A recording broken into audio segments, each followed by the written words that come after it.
Shabbat Shalom, amados Ajina Hayot, Boker Tov. Bendito sea nuestro Elohim, amados, bendito sea nuestro Elohim. Bueno, ya estamos de regreso en esta Boker, ¿verdad? Y, ¿verdad? Para continuar con esta primera aliyá, ¿verdad? Y, bueno, vamos a continuar, ¿verdad? Nos vamos a ir rápidamente, ¿verdad? Donde nos quedamos en la Laila, donde nos quedamos anoche, en el Pasuk 3, ¿verdad? Del libro de Bet Midbar, libro de números. Y vamos a tratar de hacerlo breve, ¿verdad? Para que no esté tan largo el vídeo. Nos quedamos en el Pasuk 3. De edad de 20 años en arriba. Vamos a empezar, amados. Vamos a empezar, vamos rápido. De edad de 20 años arriba, todos los que puedan salir a la guerra en Israel, los enumerarás a ellos por sus ejércitos, tú y Aarón. Ok. Vamos a ver de este lado, a ver. Permítame. Acá en la Torá lo tenemos en... Ok.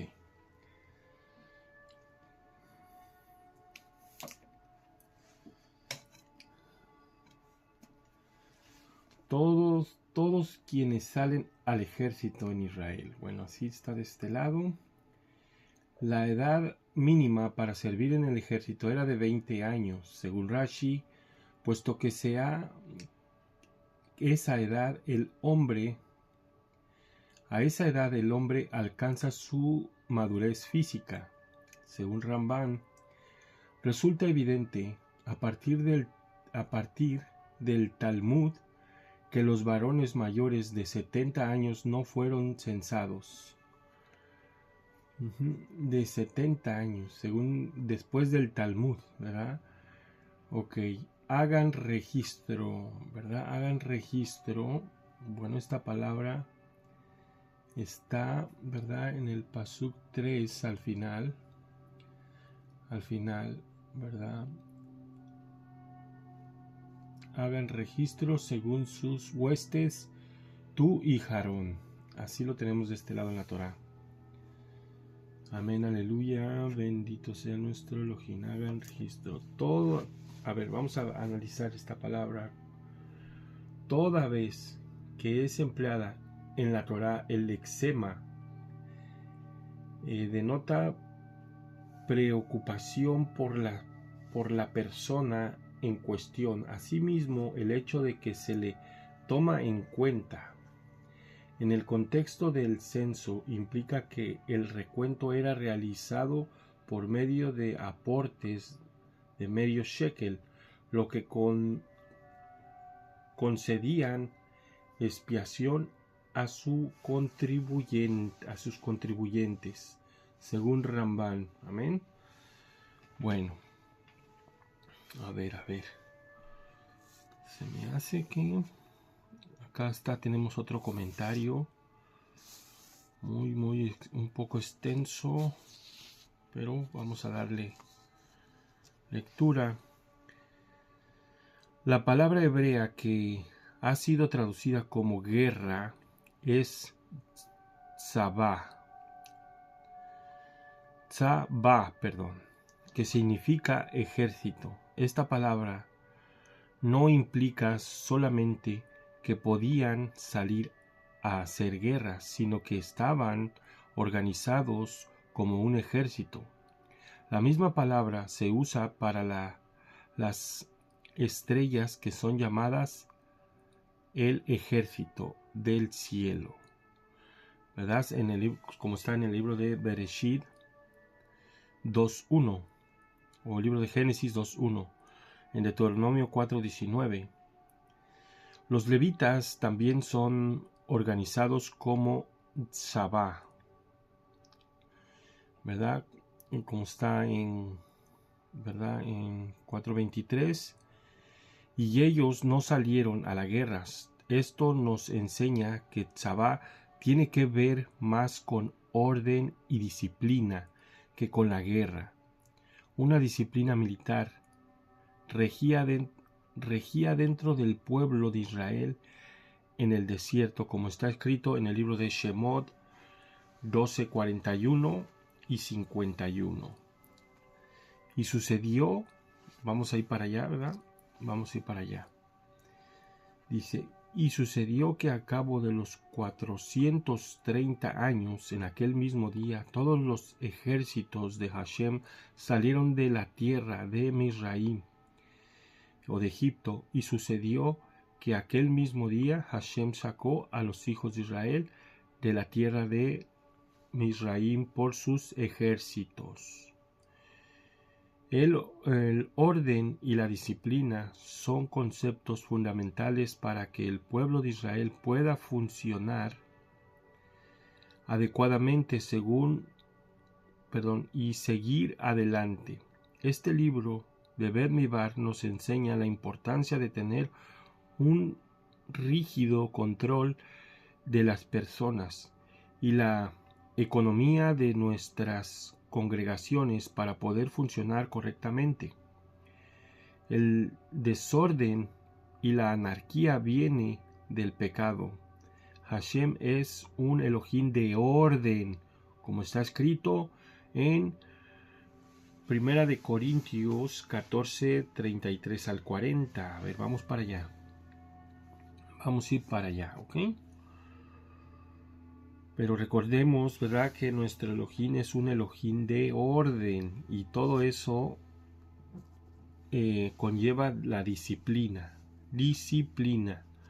¿verdad? Ahora hemos podido comprender esto. Por eso es que en ciertos campamentos religiosos hay un desorden y un desequilibrio, ¿verdad?, económico totalmente disfuncional, porque podemos comprender, ¿verdad?, cómo pastores se han hecho millonarios y no es que hasta billonarios, ¿verdad?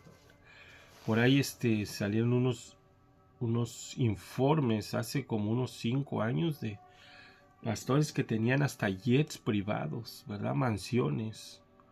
Totalmente, ¿verdad? Un desequilibrio, ¿verdad? Y mientras feligreses padeciendo, ¿verdad?, toda clase de hambrunas, ¿verdad?, gastándose el dinero de los huérfanos y de las viudas, totalmente un robo. ¿Ok? A ver, vamos a ir para allá, 1 de Corintios 14, 33 al 40, porque Elohim no es de confusión, sino de shalom, o de paz, como en todas las congregaciones de los kadoshim, de los santos, de los apartados, pero que todo se haga decentemente y con orden, ¿verdad? Decentemente. Cuando se dice decentemente es que todo tiene que llevar un registro. No es que me quedo con el dinero y me lo gasto, ¿verdad? Eso, una congregación tiene que llevar un registro y darlo a conocer a todos, ¿verdad? Que se sepa qué se está haciendo con ese registro. Sí, y también si se comprometieron a mantener a su pastor de igual manera, ¿verdad? No es para hacerlo rico o millonario, simplemente para que apaciente las ovejas. Amén. En Israel solamente son contados los disciplinados, los que no están dispuestos a someterse a la disciplina de Hashem. Su Torah y sus líderes no son aptos para ser contados. Hashem no cuenta con los indisciplinados, ¿verdad? Y aquí entran, ¿verdad? Porque aquí entran, ¿verdad?, nuestros hermanos de la casa de Yehudá que ya no guardan Torah. Hay muchísimos. y el mundo los sigue metiendo en un mismo costal, pero ellos ya no son pueblo, ya fueron cortados por, ¿verdad? Sabemos que el que se sale de los mitzvot ya no es contado, ¿verdad? Ya no es contado. El mismo comentario nos lo está diciendo. Y también la Torá. Amén. También aprendemos de este texto que solamente los que están listos para salir a la guerra son contados dentro de Israel, cuyo nombre significa el que lucha junto con Elohim. Solo el que está dispuesto a luchar para vencer es contado dentro de Israel, como está en el libro de Revelaciones, ¿verdad? En el libro de Revelaciones, a ver, vamos para allá, Revelaciones 2:7, a ver, vamos para allá. Al vencedor le daré a comer del árbol de la vida, que está en el paraíso de Elohim. El vencedor no sufrirá daño de la muerte segunda.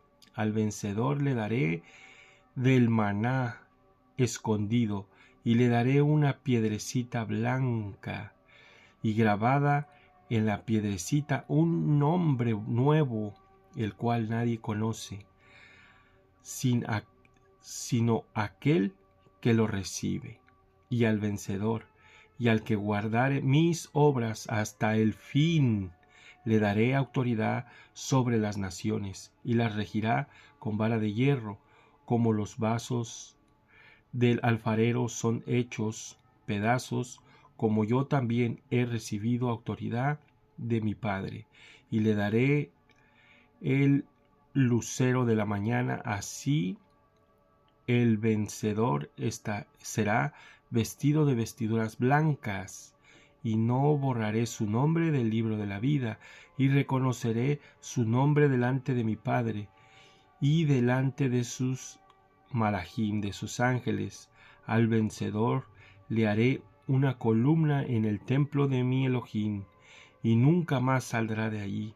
Escribiré sobre él el nombre de mi Elohim y el nombre de la ciudad de mi Elohim, la nueva Jerusalén, que desciende de los Shamaín, de los cielos de mi Elohim, y mi nombre nuevo. Al vencedor le concederé sentarse conmigo en mi trono, como yo también vencí y me senté con mi Padre en su trono. Amén. Aquí vemos la importancia que la lucha tiene para un israelita. Solamente los que luchan pueden ser vencedores. La lucha es para Israel. Hashem solo cuenta con los que están dispuestos a disciplinarse y a luchar contra todo enemigo que se opone contra él. Amén, amén, aleluya. Bendito sea nuestro Elohim, amados. Bendito sea Él. Y verdad, y que bendiga a estos varones que se enfrentan a todos los que nos vituperan, a todos los que nos dicen falsos, ¿verdad? Porque ahora sí que estamos en medio de la batalla, estamos en la batalla más recia y más férrea. Ahorita, ¿verdad? La lucha es grande, es espiritual, pero gigantesca. Se está peleando por las nefesh, ¿verdad? Con todo. A ver, pasemos al Pasú 4. Al Pasú 4 y 5. Y contigo estará un ish de cada tribu, cada uno que sea cabeza de las casas de sus padres. Y estos son los nombres de los Anashim que estarán contigo: de Reubén, Elitzur, el hijo de Sedeur. Ok. A ver. Entonces vamos a ver aquí. Permítame. Ok. Vamos vamos a ver con este comentario. ¿Qué significa cabeza? La cabeza es por encima del resto del cuerpo. Tiene una función de dar órdenes. Tiene control sobre todo cuerpo. Los líderes son puestos por encima del pueblo para dirigir, como está escrito en el libro de Matitiyahu 24, 45 al 47.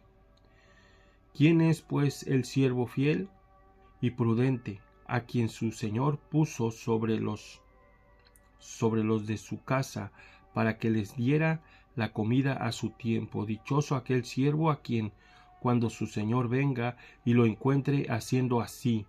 De cierto os digo que lo pondrá sobre todos sus bienes. Aleluya. Lo pondrá sobre todos sus bienes. Amén, amén, amén.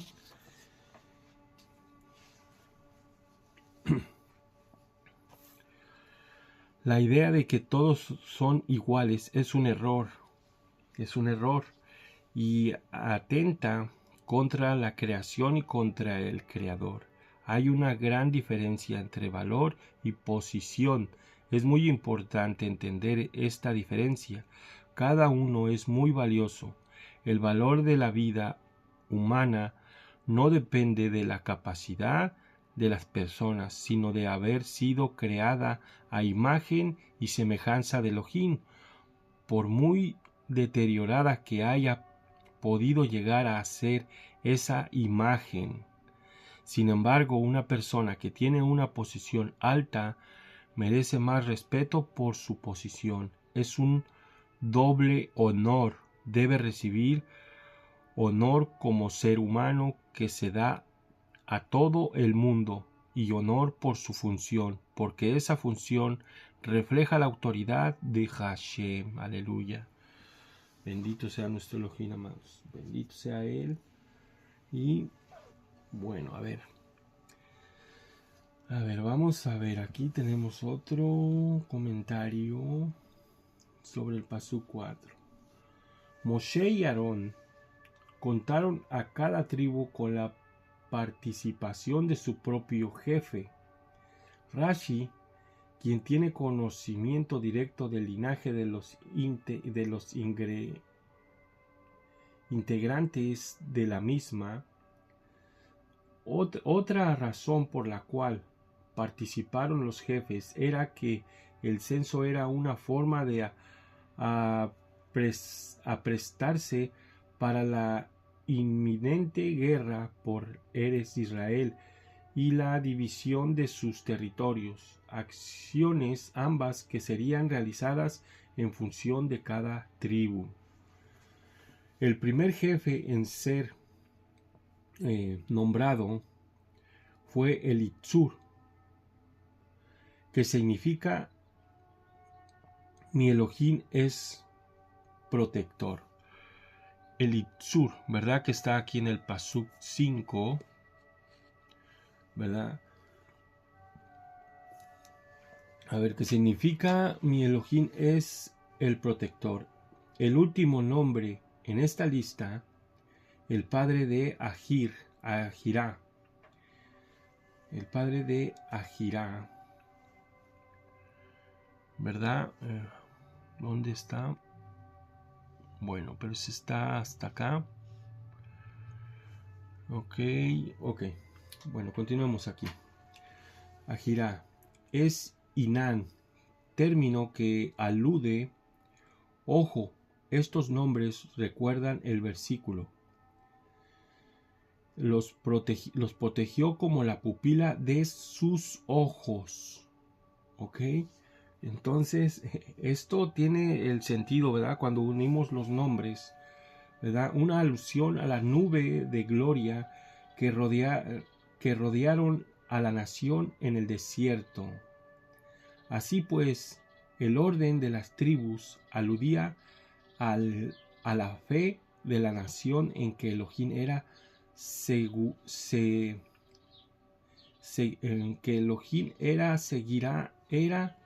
y seguirá siendo su protector. Aleluya. A ver, lo vamos a leer de nuevo.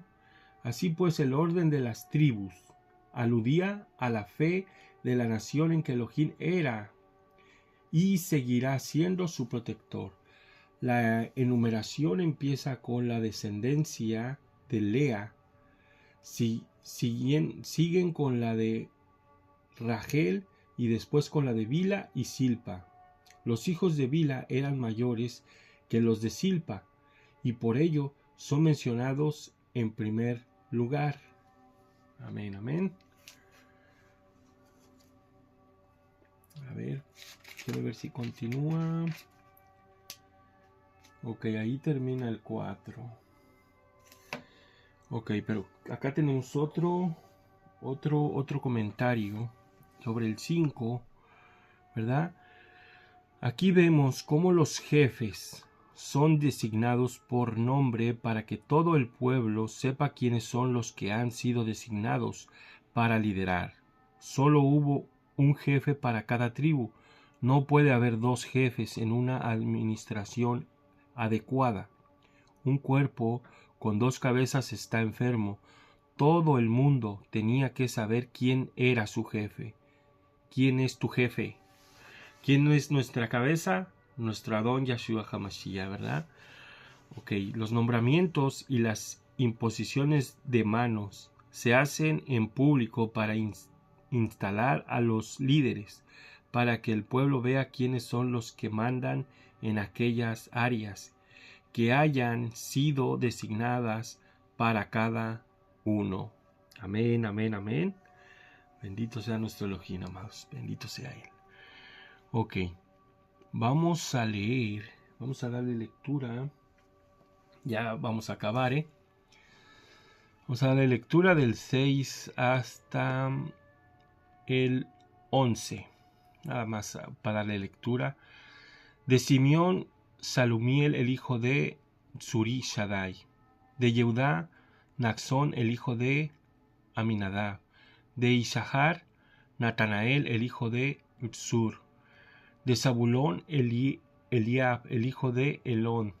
Y de los hijos de Joseph, Efraín, Elisham, el hijo de Amiud. Y de Manashe, Gamiel, el hijo de Pedatsur. Vamos a leer 11, está aquí de este lado. Y de Benjamín, Abidán, el hijo de Gideoni. Amén. Y tenemos aquí un pequeño comentario, ¿verdad? Sobre el Pasuk 10, una información, ¿verdad? Hay que apuntarla, es importante. Elisham, sobre el Pasuk 10, Elisham era abuelo de Yahoshua, ¿verdad? O de Josué, conocido como Josué, según en Primera de Crónicas 7:26. ¿Ok? A ver, aquí lo tenemos, ¿verdad? Elisham. ¿Ok? ¿Dónde está? Elisham, el hijo de Amiud. Él era el abuelo de Yahoshua, ¿verdad? Según Primera de Crónicas 7:26. Amén. A ver, vamos a ver si por acá tenemos otro comentario, pero me parece que no.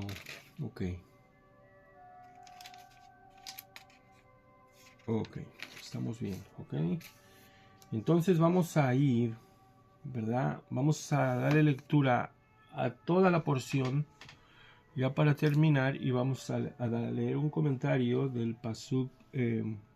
Bueno, vamos a leerlo hasta el 16, porque hay otro comentario, ¿verdad? Sobre el 16. De Aser, Pagiel, el hijo de Ocrán. De Gad, nos quedamos en el 12, perdón. De Dan, Ahiser, el hijo de Amishadai. De Aser, Pagiel, el hijo de Ocrán. De Gad, Eliyasaf, el hijo de Deuel. De Naftali, Ahirá, el hijo de Enán. Estos son los que fueron llamados de la edad de la congregación, de los príncipes de las tribus de sus padres. Ellos Ellos eran cabezas de miles en Israel. A ver, vamos a subir la cámara.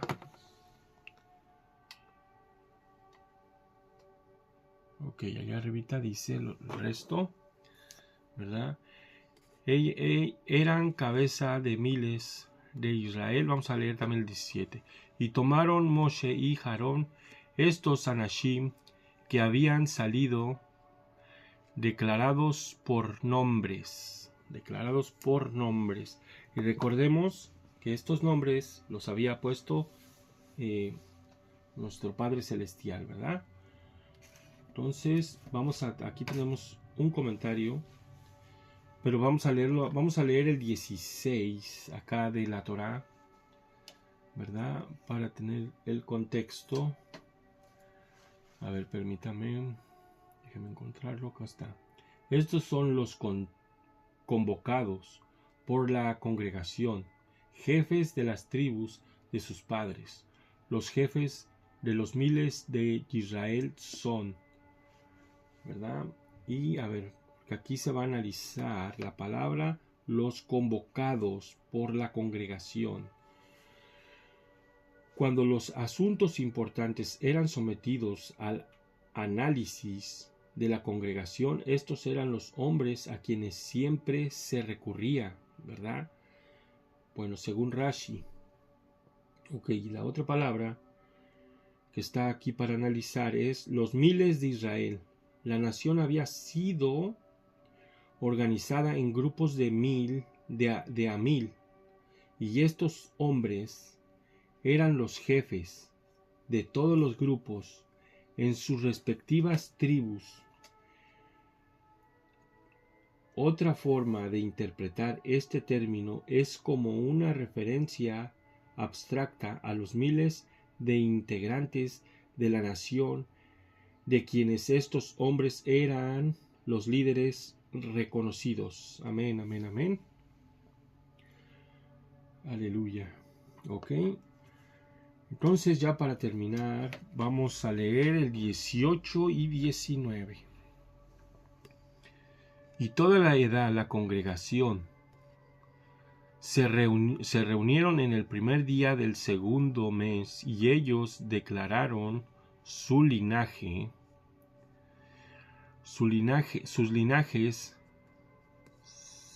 según sus mishpachot, sus familias, por las casas de sus padres, de acuerdo al número de nombres, de 20 años de edad en adelante, cabezas por cabeza. Como ordenó Yahweh a Moshe, los contaron en el desierto de Sinai. Amén, amén. Bueno, vamos a ver aquí un comentario sobre el 18. El primer mes, el primero del mes segundo. El primero del mes segundo, ¿verdad? Esta palabra se va a analizar, ¿verdad? Bueno, entonces vámonos para allá. En su celo, ¿verdad? En su celo por cumplir con la voluntad de Elohim, Moshe empezó el censo en el mismo día que recibió la orden. No obstante, era imposible completar el proceso en un mismo día. Amén. Y bueno, entonces aquí viene otra palabra. Establecieron su genealogía. Otra palabra que se va a analizar. Establecieron su genealogía. A ver, es que no lo leí acá en la Torá. A ver. Y toda la congregación. Y a toda la congregación reunieron en el primer mes del mes segundo, y establecieron su genealogía según sus familias y la casa de sus padres, de acuerdo con el número de los nombres, de 20 años de edad según su conteo per cápita. ¿Ok? Entonces se va a analizar esta palabra. Establecieron su genealogía. puesto que el recuento sería realizado por cada tribu en forma individual. La gente tenía que establecer a cuál tribu pertenecía, ya sea por medio de documentación escrita o de testigos válidos, o empeñando su palabra. Según Rambam, una de las razones por las cuales la pureza del linaje constituía un requisito tan estricto era que el mérito de sus ancestros les concedería la ayuda de Elohim durante la guerra que se avecinaba. Amén, amén. Okay, y ya para terminar, aquí hay una nota: anomalías de los censos, ¿verdad? Anomalías de los censos. Rashi, ¿verdad? Rashi comenta, ¿verdad?, en Shemot 30:16 hace notar una coincidencia del todo inesperada. El censo, esto es importante, miren, el censo descrito en Shemot debió haberse realizado antes que se edificase el tabernáculo, puesto que los medios shekel donados para el recuento fueron usados como zócalos de la estructura. Mas el censo detallado aquí tuvo lugar casi 7 meses después, en Iyar, en el mes de Iyar. Por ello, como es posible que ambos cómputos de 603.550 sea idéntico, pues indudablemente en los meses intermedios,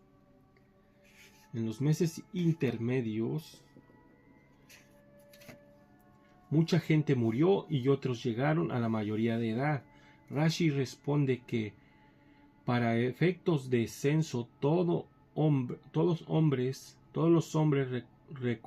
recontados fueron quienes tenían 20 años en Rosh Hashanah anterior, y quienes llegaron a la mayoría de edad en el transcurso del año serían contados sino hasta el próximo Rosh Hashanah. Añade que de ellos se infiere que uno de los tantos milagros que ocurrieron en el desierto fue que nadie murió entre el primer censo y el segundo, puesto que indudablemente no se contaban a personas fallecidas. Bueno, a ver, aquí podemos indagar algo poquito, ¿verdad? Porque si te está dando un conteo y en el, ¿verdad?, que se murieron bastantes personas, quiere decir que los que murieron por pecado y fueron restituidos, ¿verdad? Aunque se cree que en verdad que esos 3,000 que murieron con el becerro fueron restituidos en Pentecostés, ¿verdad? Allá en el libro de los Hechos 2, ¿verdad?, cuando bajó el Ruach HaKodesh, ¿verdad? Pero bueno, aquí se ve que hay restitución, ¿verdad? Restitución. A ver, según Rambam, discrepa y sostiene que se recontaba a la gente en función de su fecha de nacimiento, no de su edad en Rosh Hashanah. Además, afirma que había una diferencia fundamental en cuanto a la idoneidad en el caso de los dos censos, ¿verdad? Idoneidad, ¿verdad? Idoneidad en caso de los dos censos.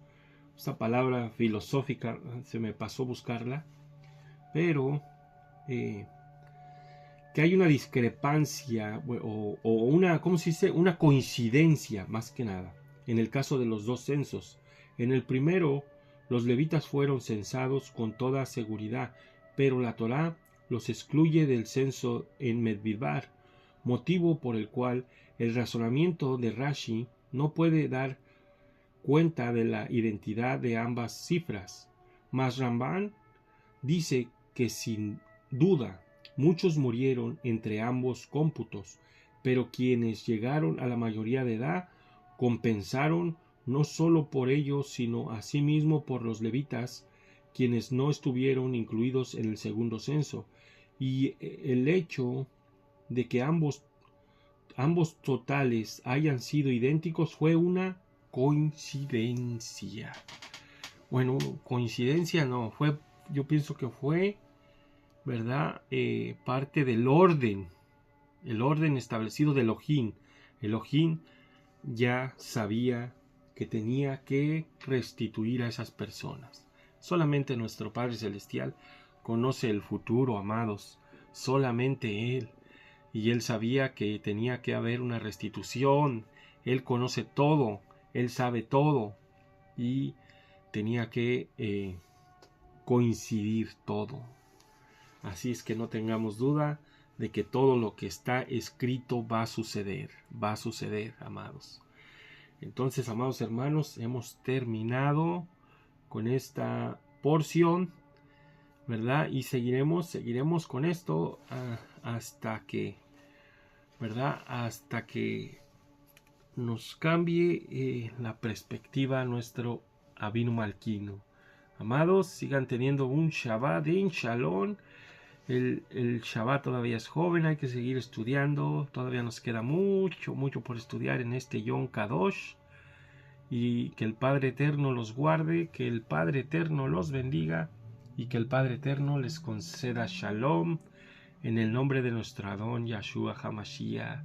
Amén, amén y aleluya.